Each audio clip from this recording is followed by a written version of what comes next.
اللهم اجعل القرآن العظيم ربيع قلوبنا. Ini saya berikan ijazah ya, untuk meringankan persoalan hidup. Satu, yang ini tadi, jaga rahmat Allah. Yang kedua, banyak sholawat pada Nabi. Allahumma salli ala Sayyidina. Banyak sholawat pada Nabi. Itu orang yang sering sholawat pada Nabi, salah satu faedahnya insya Allah dimudahkan urusan hidupnya. Sholawat, banyakin sholawat. Dengan rasa cinta. Walaupun sekedar sholawat pun Allah berikan jawaban.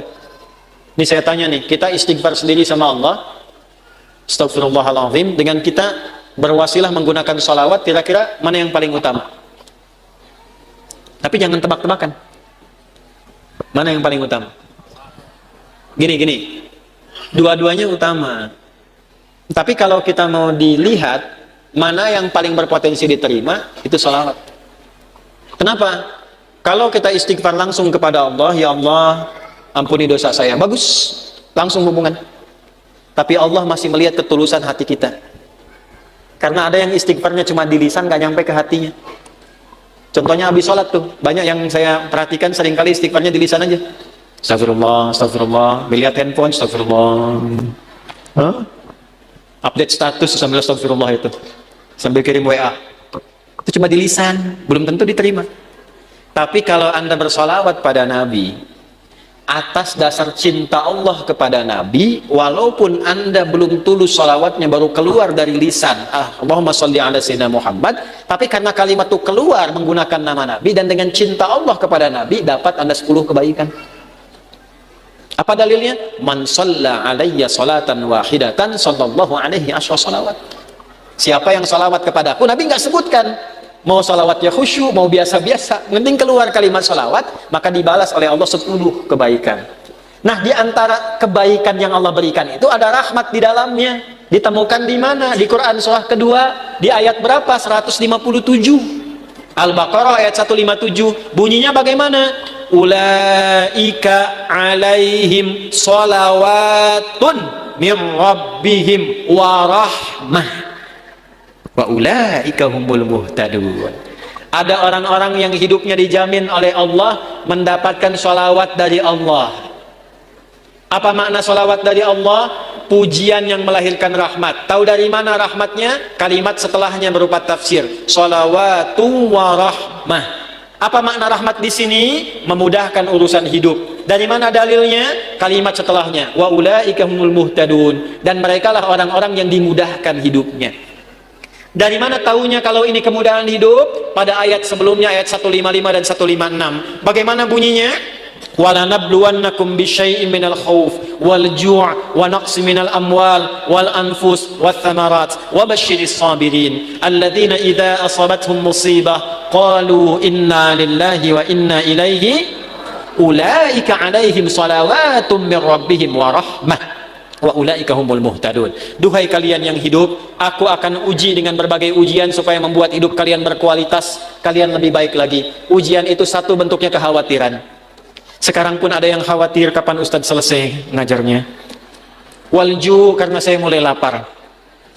Wa naqsi minal amwal, ongkos sudah mulai berkurang. Wal anfus, ada yang sakit, ada yang meninggal. Wat thamarat, ada yang hasil kerja kerasnya dibawa orang. Wa basyiris sabirin, berbahagialah orang sabar. Bagaimana cara sabar? Alladzina idza asabatuhum musibah, yang kalau diuji dengan masalah ini, qalu, mereka meyakinkan pada hatinya, inna lillahi wa inna ilaihi raji'un. Ini ujian dari Allah supaya membuat saya berkualitas, dan pasti Allah kasih solusinya. Bagaimana cara mendapatkan solusinya? Kalau orang-orang sudah bersikap begini, tawakal pada Allah, maka dia berburu rahmat Allah. Ulaika alaihim shalawatun min rabbihim wa rahmah. Orang sabar begini dipuji oleh Allah, diberikan rahmat. Kalau Allah sudah kasih rahmat, maka Allah berikan kemudahan untuk menyelesaikan semua masalah hidupnya. Maka orang-orang yang mempraktekkan hadis ini, ar-rahimuna, orang-orang yang berkasih sayang, mempraktekkan hidup dengan rahmat, langsung otomatis dijaga oleh Allah dengan rahmatnya ini, supaya dimudahkan semua urusan hidupnya. Semakin kuat prakteknya, semakin mudah hidupnya. Saya berani berkata begini karena saya mencoba, benar enggak ini kan, dengan keyakinan tuh. Benar enggak tuh untuk menenangkan hati, bukan meragukan itu. Seperti kata-kata Nabi Ibrahim, ya, di Al-Baqarah ayat 260. Wa idh qala Ibrahimu rabbi arini kaifa tuhyil mauta qala awalam tu'min qala bala walakin liyatma'inna qalbi. Ya Allah, tunjukkan padaku bagaimana cara engkau menghidupkan yang mati. Kata Allah, kamu belum yakin. Kata Nabi Ibrahim, saya yakin ya Allah, supaya hati saya tenang saja.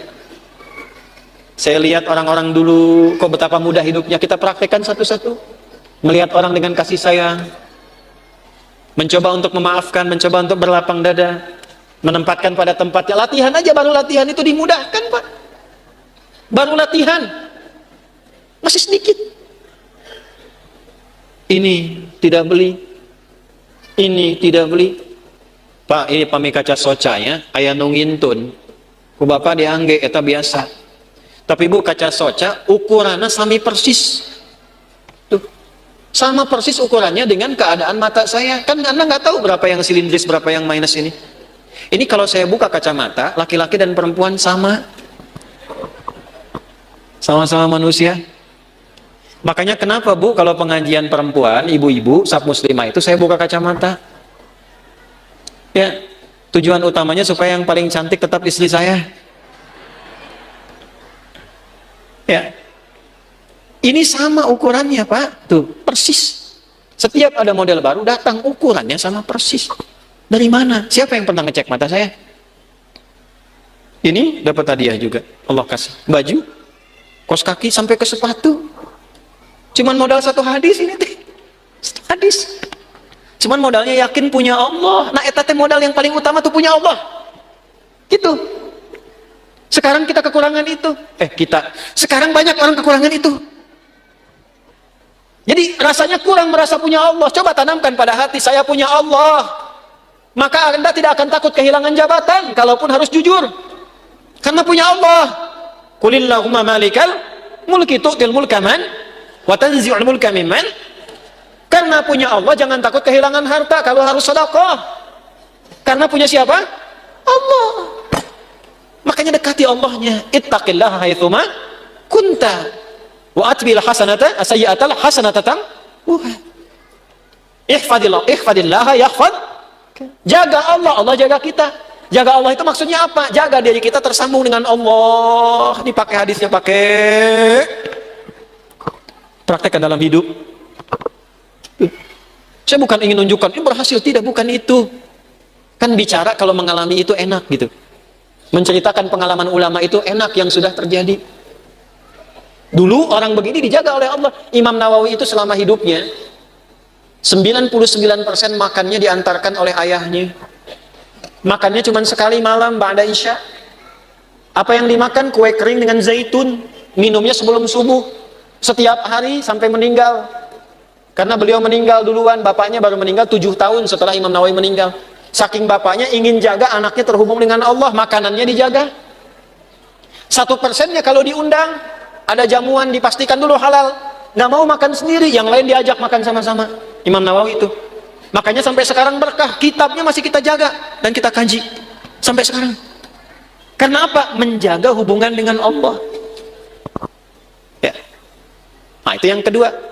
Kalau kita benar jaga dengan Allah melalui rahmat Allah, praktekkan hadis ini, insya Allah hidup kita pun dijaga, dimudahkan oleh Allah sesuai dengan kadar maslahat dunia akhirat kita. Allahumma ij'alil Qur'anal 'azim rabi'a qulubina